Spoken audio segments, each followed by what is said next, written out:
Hi friends, இன்றைக்கி நம்ம தலைவர்களின் சிறப்பு பெயர்கள் பற்றி பார்க்க போகிறோம். ஃபஸ்ட்டு சிலம்பு செல்வர் மாப்போ சிவஞானம். இது எப்படி ஞாபகம் வச்சுக்கலாம்னா, இந்த சிவஞானத்தில் சிவனை ஞாபகம் வச்சுக்கோங்க. சிவனுக்கு பொதுவாக சக்தியும் இருக்கும், ஞானமும் இருக்கும்.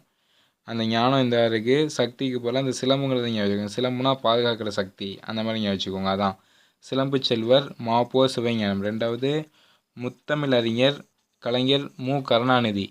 முத்தமிழறிஞர்னால நமக்கு தெரியும், அது கருணாநிதின்னு நான். 3 மொழிஞாயிறு தேவநேய பாவாணர்.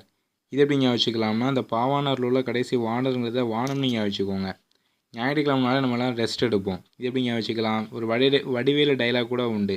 மல்லாக்கப்படுத்தி விட்டத்தை பார்க்குறது என்ன ஒரு சுகம், விட்டோம்னா மேலே வானம் அப்படிங்க வச்சுக்கோங்க. அதான் மொழிஞாயிறு தேவநேய பாவாணர்.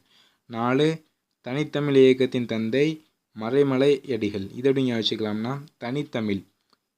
இது எப்படின்னா, தமிழ் நம்ம என்ன தான் செஞ்சாலும் அது எப்படியும் மறையவே மறையாது, அடுத்தடுத்து மலை மாதிரி உயர்ந்துக்கிட்டே தான் இருக்கும். அதை வச்சு ஞாபகம் வச்சுக்கோங்க. தனித்தமிழ் இயக்கத்தின் தந்தை மறைமலை அடிகள். 5 திராவிட ஒப்பிலக்கணத்தின் தந்தை கால்டுவெல். இது எப்படி ஞாபகம் வச்சுக்கலாம்னா, இலக்கணம். நமக்கு இலக்கணம்லாம் எப்படி தெரிஞ்சிருக்கும், வழி வழியாக இந்த கல்வெட்டுலலாம் அதை செதுக்கி வச்சுருப்பாங்க இலக்கணத்தெலாம், அதை பார்த்தா நம்ம வழி வழியாக கற்றுக்கிட்டே வந்திருப்போம்.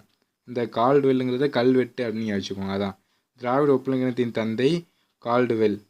6 மூதறிஞர் ராஜாஜி. இது எப்படி ஞாபகம் வச்சுக்கலாம்னா, மூதறிஞரை மூத்த அறிஞர்னு ஞாபகம் வச்சுக்கோங்க. மூத்த அறிஞர்னா அறிஞருக்கும் மேலே உள்ள அறிஞர் அப்படின்னு ஞாபகம் வச்சுக்கோங்க. ராஜாஜிங்கிறத ராஜாவுக்கு மேலே உள்ள ராஜா, அந்த மாதிரி ஞாபகம் வச்சுக்கோங்க. அதான் மூதறிஞர் ராஜாஜி. அடுத்து தமிழ் தாத்தா உவே சுவாமிநாத ஐயர். இது எப்படி ஞாபகம் வச்சுக்கலாம்னா, தாத்தாங்கிறத ஞாபகம் வச்சுக்கோங்க. இங்கே சாமிங்கிறத ஞாபகம் வச்சுக்கோங்க. நம்ம எப்போவுமே முன்னோர்களில் நம்ம சாமி மாதிரி கும்பிடுவோம். அதான் தாத்தா, அவங்க அந்த மாதிரி முன்னோர்களை நம்ம சாமி மாதிரி கும்பிடுவோம். அதான் தமிழ் தாத்தா உவே சுவாமிநாத ஐயர். 8 அமைதி மனிதர் லால் பகதூர் சாஸ்திரி. இது எப்படி ஞாபகம் வச்சுக்கலாம்னா, இந்த லால் பகதூர் உள்ள லால்ங்கிறத ஞாபகம் வச்சுக்கோங்க. லால்னா லாலா கடைன்னு ஞாபகம் வச்சுக்கோங்க. லாலா கடைனா ஸ்வீட் கடை. பொதுவாக நம்ம ஸ்வீட் கடைக்கு கிட்ட போனாலே அந்த வாசம் வரும்போது நம்ம மனசுலாம் அப்படியே அமைதியாயிரும். அதான் அமைதி மனிதர் லால் பகதூர் சாஸ்திரி. 9 தமிழ் தென்றல் திருவி கல்யாண சுந்தரனார். இது எப்படி ஞாபகம் வச்சுக்கலாம்னா, பொதுவாக இப்போ யாருக்காச்சும் கல்யாணம் பண்ண போகிறோம் அப்படின்னாலே அவங்க மனசில் அப்படி தென்றல் பாஞ்ச மாதிரியே இருக்கும்.